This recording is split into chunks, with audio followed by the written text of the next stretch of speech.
आप मुझे एक बार बताइए महाराज जी, पहले हम देखते थे कि जो साधु संत हैं बड़े सिंपल, मतलब पहाड़ों पे तपस्या करते थे। अब आपको हम देखते हैं आप प्राइवेट जेट में घूमते हैं, बड़ी बड़ी शादियों में जाते हैं। अंबानी की शादी में शायद आपको हमने देखा। बिल्कुल गए। तो ये शिफ्ट क्यों हो रहा है? बिल्कुल और एक बात बताइए, क्या इतने जो आराम, ऐशो आराम वाली जिंदगी और इतनी ग्लैमर जब संतों के साथ जुड़ जाए, आपको लगता है फिर पहली बात तो साधु सिंपल ही होना चाहिए और हम बहुत सिंपल हैं।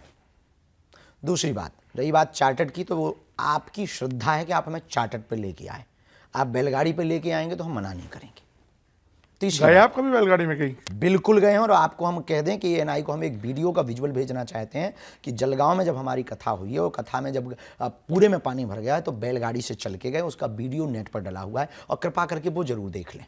और हम पैदल भी चलते हैं, 160 किलोमीटर पैदल भी चले। पिछली पदयात्रा बागेश्वर धाम से ओरछा तक की हमने पैदल की, तो हम पैदल भी चलते हैं, हम बैलगाड़ी पे भी चलते हैं, और हाँ, हम गाड़ी पे भी चलते हैं, और चेला बढ़िया मिल जाए तो चार्टर्ड पे भी चलते हैं। अब आपकी श्रद्धा है, आप बड़ी वाली हवाई जहाज़ भेजो तो हम उस पर भी आएंगे। दूसरी बात, हम आराम के लिए साधु नहीं बने, हम स्वादु नहीं हैं, साधु हैं पक्के वाले। दूसरी बात, चमक धमक में आना या आपसे संवाद करना या कपड़े पहनना, ये चमक धमक, ये ऐशो आराम नहीं कहलाता है। कई बार माया में फंसे हुए व्यक्ति को समझाने के लिए माया के अंदर घुस करके उसको समझाना पड़ता है। आपको जवाब देने के लिए हमको सोफा पे बैठना पड़ेगा, तब जवाब दे पाएंगे। यदि हम मंच पे बैठ जाए, आप नीचे, तो आपके अंदर से क्वेश्चन नहीं निकलेगा, ईगो हर्ट हो जाएगा। तो अब हमें आपको तो ये लॉजिक है, हमें आपको छीलना है, तो क्या उपचार है? स्टूडियो में बैठ करके, सोफा पर बैठकर आपको जवाब दें। चौथी पांचवी बात, तपस्वी साधु वो भर नहीं है कि जो केवल तपस्या कर रहा, जो केवल तपस्या कर रहा वो अपना आत्मकल्याण कर रहा, लेकिन जो समाज में आकर के हिंदुत्व सनातन या सेवा का कार्य कर रहा, वो लाखों लोगों का भला कर रहा। तो जीवन में दो रास्ते हैं, स्वांतः सुखाय, खुद का आनंद, और दूसरा अपने साथ साथ दूसरों को आनंद देना। हम उस रास्ते पर, लोगों ने हमारी चमक देखी है, लोगों ने हमारा चलना देखा है, संघर्ष नहीं देखा।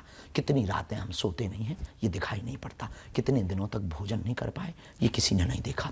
हम जब पैदल चले, किसी ने नहीं देखा। आज हम जब गालियां सहते, कोई नहीं देखता। आज हम जब तनाव सहते, झंझट सहते, कोई नहीं देखता। झूठे आरोप एलिगेशन हम जब सहते, कोई देखने नहीं आता, ना कोई साथ देने आता। उल्टा कमेंट करता और पोस्ट करता और गाली बकता कि बाबा तो सब ऐसे ही होते हैं। फिर भी अपनी मुस्कुराहट नहीं छोड़ी, फिर भी अपना कॉन्फिडेंस नहीं छोड़ा, फिर भी अपना काम नहीं छोड़ा, फिर भी हिंदुत्व नहीं छोड़ा, फिर भी सनातन का कार्य नहीं छोड़ा, फिर भी दीनहीन बेटियों का विवाह नहीं छोड़ा, फिर भी हाँ, इस देश में नेता पैसा लेकर के, इस देश का क्रिकेटर भारत का पैसा लेकर, इस देश का बॉलीवुड का एक्टर पैसा लेकर विदेश में घर बनाता है। हम कथा करके जो मिलता है वो अस्पताल बनाते हैं, उनसे तो बेहतर है।